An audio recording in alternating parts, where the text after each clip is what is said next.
Buenas tardes. Me sugieren el tema la interpretación de la poesía. Un tema que requeriría un curso anual, por lo menos. Veamos qué se puede decir en unos pocos minutitos. Borges habla de una poesía conceptual contra una poesía de tipo imaginativo o digamos, más cerca de lo que él llamaba o llama música verbal. Y el ejemplo del primer tipo, de una poesía basada en el intelecto, es la estrofa de Fray Luis que dice: vivir quiero conmigo, gozar quiero del bien que debo al cielo, a solas, sin testigo, libre de amor, de celo, de odio, de esperanza, de recelo. En la vida retirada, ¿no? Bueno, esa sería una poesía, dice él, donde no hay una sola imagen y todo es concepto. ¿Mm? Vivir quiero conmigo, gozar quiero del bien que debo al cielo, a solas, sin testigo, libre de amor, de celo, de odio, de esperanzas, de recelo. Borges, que se solía tomarse en serio las cosas que dicen los poetas, o por lo menos tratar de tomarlas en serio, se decía que vivir sin esperanzas es muy difícil, ¿no? Por ejemplo, libre de amor, de celo, de odio, de esperanza. Quizá uno pueda liberarse del amor y del odio, pero ¿cómo librarse de la esperanza?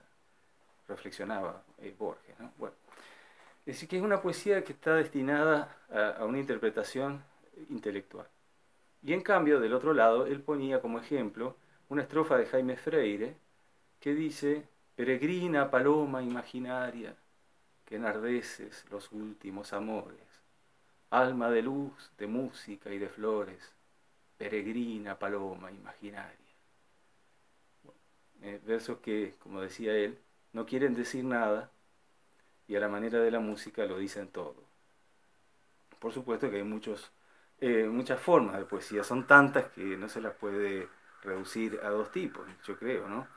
Dentro de la imagen poética, ¿no? Que es un tema, bueno, muy amplio también, podemos ver que hay algunas imágenes que se pueden reducir fácilmente a un concepto. Por ejemplo, las imágenes de la poesía barroca española son casi siempre imágenes tomadas de la tradición literaria. Quevedo habla dice: el sol bebía los arroyos de hielo desatados. Y está bien que el sol se beba el agua de los arroyos, es una metáfora bastante interesante, ¿no? Muy quevediana, pero en realidad lo que está queriendo decir simplemente es que el tiempo pasa y que es decir, esa imagen es parte de una estrofa donde habla del mero paso del tiempo. Quiere ilustrar la idea de que el tiempo pasa. La estrofa está muy bien, es hermosa, pero esas imágenes no parecen tomadas del natural, parecen remitir a un concepto, como digo, están ahí para significar algo que se puede de alguna forma transformar en concepto. En cambio, cuando Gustavo Adolfo Bécquer dice, hablando de un entierro, ¿no? De un reloj se oía compasado el péndulo y de algunos cirios el chisporroteo. Eh, Ahí nosotros nos quedamos como sintiendo eso, ¿no? De un reloj se oía compasado el péndulo y de algunos cirios el chisporroteo. Y después, en otra estrofa, la piqueta al hombro, el sepulturero, silbando entre dientes, se perdió a lo lejos. Ahí ya se diría que no hay concepto que pueda ni siquiera traducir lo que esas imágenes comunican. Bueno, digo esto porque como que hay formas, hay lenguaje en la poesía que a veces cierto poeta recurre más a lo imaginativo, otro poeta más a lo intelectual, o a eso que Borges llamaba la música verbal, ¿no? El mismo Borges, en un famoso poema, Arte Poética, nos dice en una de sus estrofas: a veces en las tardes una cara nos mira desde el fondo de un espejo. El arte debe ser como ese espejo que nos revela nuestra propia cara. Y allí tenemos una combinación magnífica de una cosa y de la otra, donde el primer verso, ¿no? Es decir, a veces en las tardes una cara nos mira desde el fondo del espejo. Esa sorpresa, ese asombro, ese ligero asombro que produce, o asombro o hasta ligado a cierto temor, parece, ¿no? Que produce nuestra imagen en el espejo, nuestra cara, así como si fuera una cara ajena que de golpe vemos que es la propia. Y luego la idea de que el arte es el espejo del espíritu de quien lo hace, ¿no? El arte también es el arte debe ser como ese espejo que nos revela nuestra propia cara. Bien, no hace falta, creo, explicar mucho.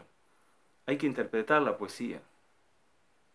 Hay poesía que es fácil y hay poesía que es oscura, difícil. A veces los símbolos son tradicionales y aunque sean muy difíciles de codificar, hay un glosario que lo puede explicar. Góngora dice, el que ministrar podía la copa mejor que el garzón de ida. ¿Y si qué será el garzón de ida? Lo contrario del garzón de vuelta. Bueno, garzón es un muchacho, ¿no es cierto? Es un galicismo y que Góngora usaba con frecuencia, a pesar de que suena bastante feo en castellano. Y Ida es un monte de Creta y el garzón de Ida es Ganimedes, a quien Júpiter había raptado para que le sirviera la copa, ¿no? Y según la leyenda era un joven muy bello. Entonces Góngora, simplemente para decir que había un muchacho que era muy bello, muy lindo, dice que podía ministrar la copa mejor que el garzón de Ida. Todo esto es muy laberíntico para el que no está iniciado en los misterios del barroco, pero con unas buenas notas al pie se soluciona. Lo mismo pasa con Shakespeare y con tantos otros autores que por momentos resultan oscuros, pero que usan siempre un lenguaje que está ligado a una tradición y por lo tanto tiene en alguna parte alguien que te lo puede explicar.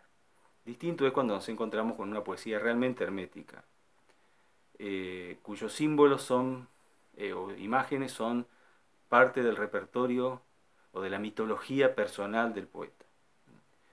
Y ahí ya, bueno, tenemos que confiar un poco en nuestra intuición, si es que tenemos interés en ese poema, en esa imagen, en ese lenguaje, en esa música verbal, y si no, resignarnos a que hay cosas que nunca vamos a quizá terminar de entender, como la vida, ¿no?